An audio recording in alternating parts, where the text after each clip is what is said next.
Catholic اسرائیل میں بنے، تاکہ یہ سارے مقامات مقدسہ جہاں اسرائیل پیدا ہوئے، بیت حضرت مسیح پیدا ہوا، بیت لحم کہاں ہے؟ وہی ہے کہ نہیں؟ جہاں سے ریزریکشن ہوا ان کے خیال میں وہ کہاں ہے؟ وہیں پر ہے کہ نہیں؟ بڑے بڑے گرجے ان کے وہی ہیں۔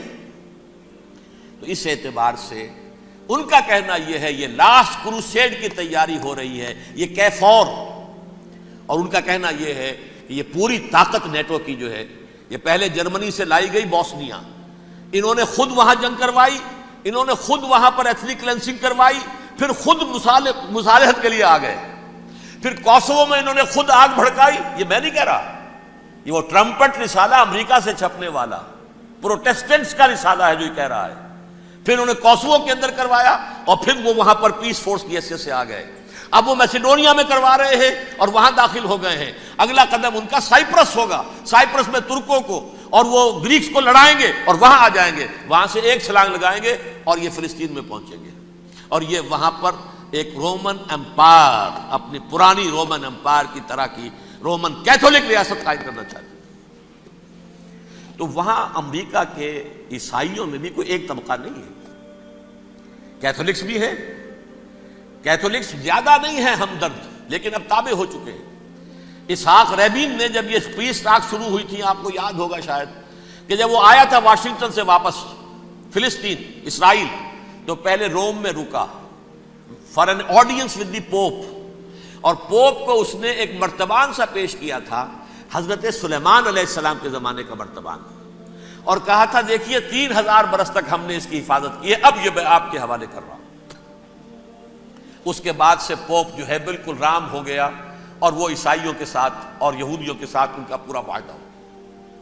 اب پورا عیسائی ورلڈ جو ہے بحثیت مجموعی یہودیوں کے شکنجے میں ہے۔ البتہ ان کے اندر بھی جھگڑے ہیں، جو وہاں پر وائٹ کرسچن ملیشیاز ہیں وہ ایکسٹریمسٹ ہیں کیتھولکس، ان کے نزدیک دشمن نمبر 1 یہودی، دشمن نمبر 2 مسلمان، دشمن نمبر 3 جو یورپ میں کالے ہیں، ایفرو امریکن، چاہے وہ عیسائی ہو گئے ہوں، کوئی بھی ہوں، یہ 3 دشمن ہیں جن سے انہوں نے کلینز کرنا ہے، صاف کرنا ہے ان کے خیال کے مطابق امریکہ کی سوسائٹی کو۔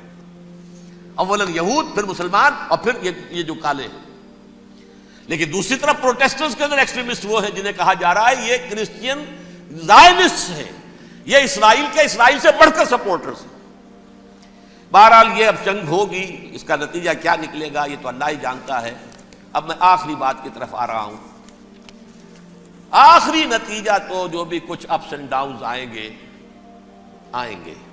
تلک الایام نداولھا بین الناس، آخری نتیجہ ڈراپ سین وہ یہ ہوگا کہ اللہ کے دین کا بول بالا ہوگا، اور پوری دنیا پر محمد کے لائے ہوئے دین صلی اللہ علیہ وسلم کی حکومت قائم ہوگی۔ وہ گویا قیامت کی تمہید ہوگی، اس کے بعد بس قیامت آئے گی، کیونکہ مقصد کائنات، تخلیق کائنات پورا ہو جائے گا۔ پوری مخلوقات کے اندر مقصد تخلیق، کلائمیکس آف کریشن محمد الرسول اللہ صلی اللہ علیہ وسلم، دین کی تکمیل محمد الرسول اللہ صلی اللہ علیہ وسلم۔ اور اس خلافت عرضی کے لیے جو حضرت آدم کو خلافت دی گئی تھی، جب اس میں وہ خلافت پوری دنیا پر قائم ہو جائے گی، اس کا مقصد پورا ہو جائے گا۔ And that will be the beginning of the end۔ اس کے بعد قیامت ہے۔ آخری نتیجہ تو یہ نکلنا ہے۔ اس سے پہلے سزائیں ہمیں بھی مل رہی ہیں، اور یہاں میں کانٹے کی بات جو چھوڑ گیا تھا اس کو بیان کر دوں۔ اللہ نے اس مغضوب علیہم قوم کو، اس ملعون قوم کو کیوں اب تک چھوٹ دیے رکھی؟ میں بتا چکا ہوں یہ بڑے عذاب کے مستحق ہو چکے تھے حضرت عیسیٰ علیہ السلام کے زمانے میں،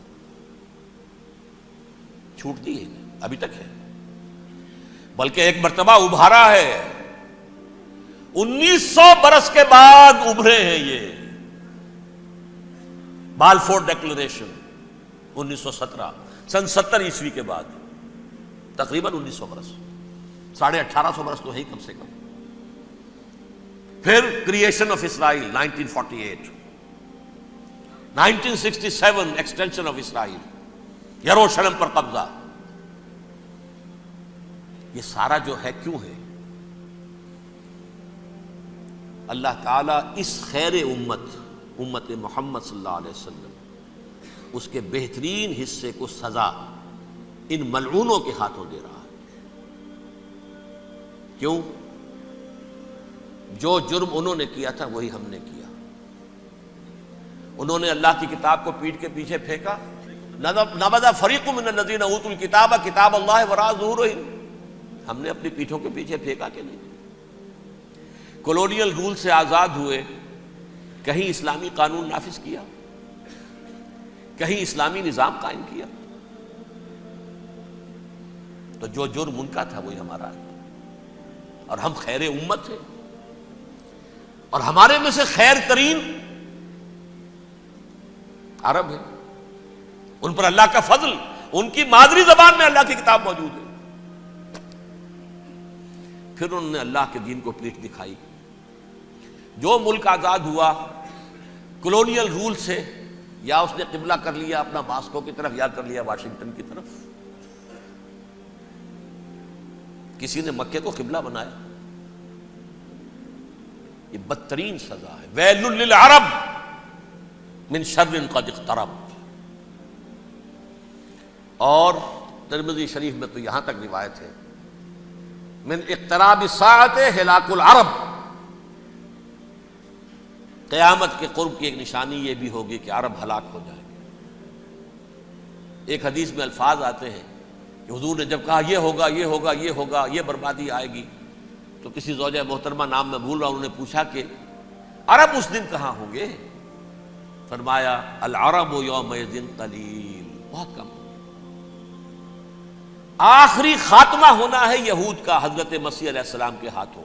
وہ عذاب جو 2000 برس تک ان سے چلا رہا وہ آئے گا، اور ان کے رسول ہی کے ہاتھوں آئے گا۔ لیکن اس سے پہلے مسلمانوں پر یہ عذاب آ رہا ہے، ہولوکاسٹ کے درجے کا عذاب آ رہا ہے۔ البتہ ہم پاکستانی اس میں یوں سمجھ لیجئے کہ وہ تو خبریں موجود ہیں احادیث میں، وہاں تو جو ہونا ہے ہونا ہے۔ اتنے انسان مریں گے، اتنے انسان مریں گے کہ ایک پرندہ جو ہے اڑتا چلا جائے گا، وہ نہیں چاہے گا کہ نیچے اترے تو کسی لاش پر اترے، اسے جگہ نہیں ملے گی زمین خالی کر کہیں اتر سکے، تھک ہار کر گرے گا، مرے گا تو بھی لاش کے اوپر گرے گا۔ یہ الفاظ ہے حضور کے صلی اللہ علیہ وسلم۔ الملحمۃ العظمیٰ الملحمۃ الکبریٰ، یہ لاسٹ کروسیڈ، ٹرمپٹ اخبار نے، میں اس کا فوٹو اسٹیٹ بھی کبھی آپ کو دکھا دوں، ویسے میرے ساتھ ہے وہ رسالہ ٹرمپٹ، دی لاسٹ کروسیڈ، اس کی تیاری ہو رہی ہے۔ وہ الملحمۃ العظمیٰ اور ملحمۃ الکبریٰ جو ہے وہ آنے والی ہے۔ ابن ماجہ میں کبریٰ کہا ہے، اکبر کا مؤنث کبریٰ، ملحمہ کبریٰ سب سے بڑی جنگ، اور ملحمہ عظمیٰ سب سے عظیم جنگ۔